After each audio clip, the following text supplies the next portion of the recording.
Eu quero partir aqui para uma próxima pergunta. E agora a gente vai... Vamos tentar polemizar mais um pouquinho, porque tá bom, cara. Tá bom, a entrevista tá boa. Nós estamos com 57 minutos. Seu tempo aí tá tranquilo, Tourinho? Como é que você tá aí? Pode continuar? Tô tranquilo. Então vamos lá. Recentemente, uma pessoa a qual eu respeito muito, eu creio que a maioria que segue aqui deve respeitar também, discordo teologicamente, mas respeito a pessoa, disse o seguinte: Deus determina todos os nossos pecados, mas a culpa continua sendo nossa. Só não sabemos como isso acontece. Senhor Nobríssimo Reverendo Augustus Nicodemos Lopes, né, disse isso, que Deus determina todos os nossos pecados, mas de uma forma que a gente não sabe explicar, a culpa continua sendo nossa. Então ele joga para o paradoxo, ok? Ele joga para o paradoxo. Ele, senhor Iago Martins, o qual eu respeito como pessoa, discordo teologicamente, mas não só os dois, outros também trazem essa interpretação e jogam para o paradoxo. Um paradoxo criado, um paradoxo forçado, um paradoxo inventado, onde não deveria existir paradoxo, certo? A visão clássica, ela sabe explicar. Todos os nossos pecados são determinados por Deus ou decretados por Deus na visão clássica, porque esses pecados são cometidos por nós estamos nele, e ele, sabendo disso, decidiu não impedir, e esses pecados se tornaram decretos. Está mais do que explicado. Inclusive isso, como eu já disse no início, é bastante arminiano. Mas enfim, Tourinho disse que os arminianos é que... né? Então, dentro da visão clássica, isso é muito claro. Essa questão dos decretos concernente aos atos pecaminosos. Só que quando a pessoa joga para o paradoxo, quando a pessoa diz assim, olha, Deus determina todos os nossos pecados, mas a gente não sabe de que forma a culpa continua sendo nossa. Quando a pessoa joga para o paradoxo, ela, por implicação lógica, está colocando Deus como autor do pecado. Você concorda ou não? Eu não tô falando que ela coloca Deus de forma explícita como autor do pecado. Mas essa questão do mistério, ela vem de uma mentalidade mais anabatista. Certo, mas você concorda que essa questão do mistério, jogar para o paradoxo, coloca Deus como autor do pecado através de implicação lógica?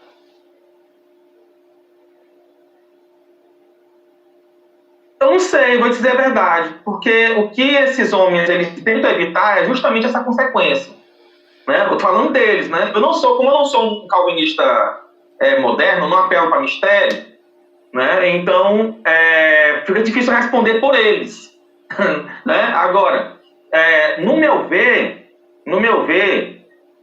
o que eles fazem é o seguinte: eles se utilizam de um princípio muito comum hoje, né, no meio protestante, que é um princípio chamado nuda escritura, né, que foi um abandono do sola escritura, que hoje praticamente quase nenhum protestante defende sola escritura, com exceção dos mais históricos, né, mesmo os mais históricos estão caindo no nuda escritura, que é o quê? Eu só posso afirmar aquilo que a escritura afirma de forma inequívoca, categórica, né?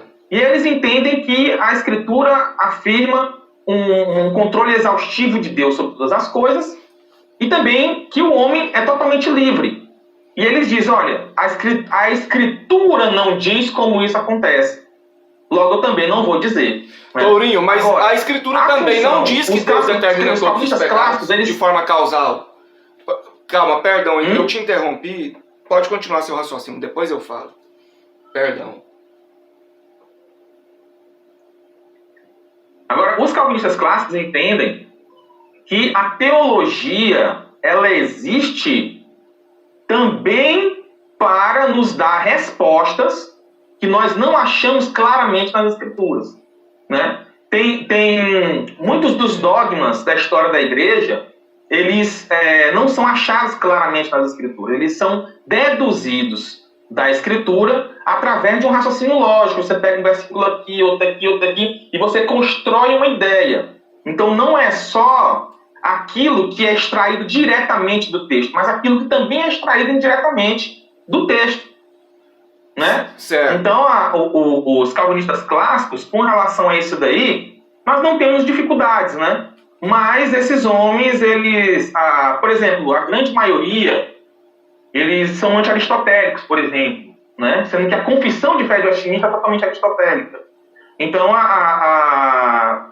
é complicado, é complicado. Eu sei que é complicada a situação deles, mas eu, assim, nem vou dizer que eu entendo a situação deles, mas esse é o retrato do calvinismo moderno.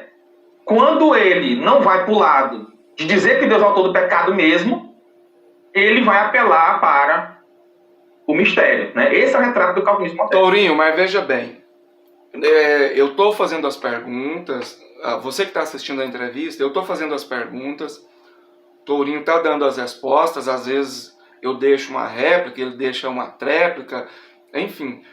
Mas tem outras coisas que eu quero perguntar, então eu não vou ficar batendo demais num ponto só, certo? Eu quero extrair do Tourinho mais respostas, né? Inclusive para vocês que ainda não conheciam essa vertente. Mas veja bem, eles dizem que as escrituras não mostram de que forma Deus faz isso. Então eles também não podem dizer que isso é um tipo de paradoxo, porque para ser um paradoxo, eles teriam que mostrar a outra parte na Escritura, ou seja, mostrar a Escritura dizendo que Deus decreta pecados de forma causal, de forma arbitrária, de forma... Entende? A partir inclusive a Confissão Helvética, a segunda, que é de 1556, se eu não me engano, cara, não sou bom com datas e nem com pontos, mas está lá no ponto 10 até o 13, condena qualquer um que de forma implícita ou explícita coloca Deus como autor do pecado. E essas pessoas que dizem... Todas as confissões, na verdade. Mas aí a gente falando igual você disse, em coisas anteriores ao sinergismo, à remonstrância, nós temos aí a confissão belga que é de um acesso mais fácil, de uma linguagem mais fácil, né? Mas enfim... Eu vou te perguntar mais uma vez, aí você responde assim de uma forma rápida, resumida, para a gente passar para a próxima. É a mesma pergunta, só quero confirmar.